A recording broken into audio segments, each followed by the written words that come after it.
அனைவருக்குமே வணக்கம். சற்று முன் கிடைத்திருக்கக்கூடிய ஒரு மிக மிக முக்கியமான செய்தி ஒன்று வெளியாகியுள்ளது.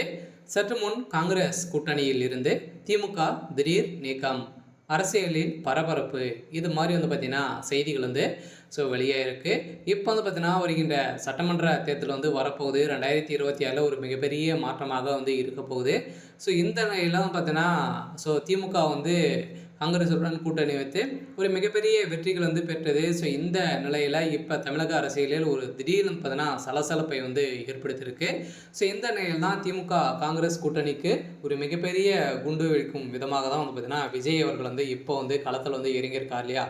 இந்த நிலையில் தான் இப்போ அதிரடியாக ராகுல் காந்தி அவர்கள் விஜய் அவர்கள் நேரில் சந்தித்து கூட்டணி வைக்க போகிறதாகவும் ஒரு தகவல் வெளியாகி, இந்த தகவலின் அடிப்படையில் தான் திமுகவுடைய கூட்டணிக்கு ஒரு மிகப்பெரிய ஆபத்து வந்திருக்கு. திமுக ஒரு மிகப்பெரிய கூட்டணி வைத்து தான் ஒரு மிகப்பெரிய வெற்றிகள் பெறுது அப்படின்றத அனைவருக்குமே தெரியும். இந்த நிலையில் தான் இப்போ காங்கிரஸ் கூட்டணியிலேருந்தே பார்த்தீங்கன்னா ஏற்கனவே திமுக நீக்கப்பட்ட காங்கிரஸுக்கும் திமுகவுக்கும் இடையே நிறைய சலசலப்புகளாக பார்த்தீங்கன்னா ஏற்பட்டிருக்கு. இந்த சலசலப்பின் அடிப்படையில் இப்போ அதிரடியாக காங்கிரஸ் கூட்டணியிலிருந்து திமுக நீக்கப்பட்டதாக ஒரு தகவல் வெளியாக இருக்குது. இதை பற்றி இந்த வீடியோவில் நம்ம முழுமையாக பார்க்கலாம். அதுக்கு முன்னாடி நம்ம சேனலுக்கு இப்போ தான் நீங்கள் முதல் முறையாக வந்திருக்கீங்க அப்படின்னா மறக்காமல் நம்மளுடைய சேனலை சப்ஸ்கிரைப் பண்ணி சப்போர்ட் பண்ணுங்கள். வாங்க வீடியோக்குள்ளே போகலாம்.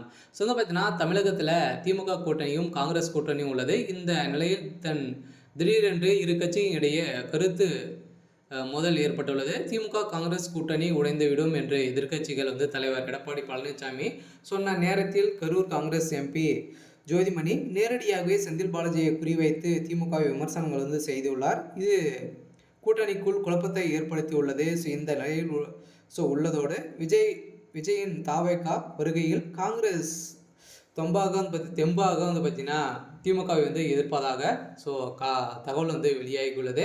இந்த தகவலின் அடிப்படையில் தமிழகத்தில் திமுகவுக்கும் காங்கிரஸுக்கும் கட்சியும் கூட்டணியில் உள்ள நிலையில் இந்த கூட்டணி 2026 சட்டப்பேரவை தேர்தலில் தொடரும் என்றும் எதிர்பார்க்கப்பட்டிருந்த நிலையில் இதனிடையே தற்போது திமுக காங்கிரஸ் தலைவர் இடையே புகைச்சல் பார்த்தீங்கன்னா அதிகரித்துள்ள நிலையில் குறிப்பாக காங்கிரஸ் கட்சி ஆட்சி அதிகாரத்தில் பங்கு பெறுவதை நோக்கமாக கொண்டு செயல்படுவதாகவும் வரும் சட்டப்பேரவை தேர்தலில் திமுகவுடன் கூடுதல் சீட்டை பெறவும் முயற்சி செய்வதாகவும் ஒரு தகவல் வெளியே இருக்குது. இந்த தகவலின் அடிப்படையில் தான் இப்போ ஜோதிமணி வெளியிட்ட அடிப்படையில் இப்போ சதுரடியாக பார்த்தீங்கன்னா காங்கிரஸ் கூட்டணியிலிருந்து திமுக நீக்கப்பட்டதாக ஒரு தகவல் வெளியாக இருக்குது.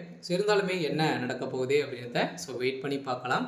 இது மாதிரி செய்திகளை தெரிஞ்சுக்கணும் அப்படின்னா மறக்காமல் நம்மளுடைய சேனலை சப்ஸ்கிரைப் பண்ணி சப்போர்ட் பண்ணுங்கள். தேங்க்யூ.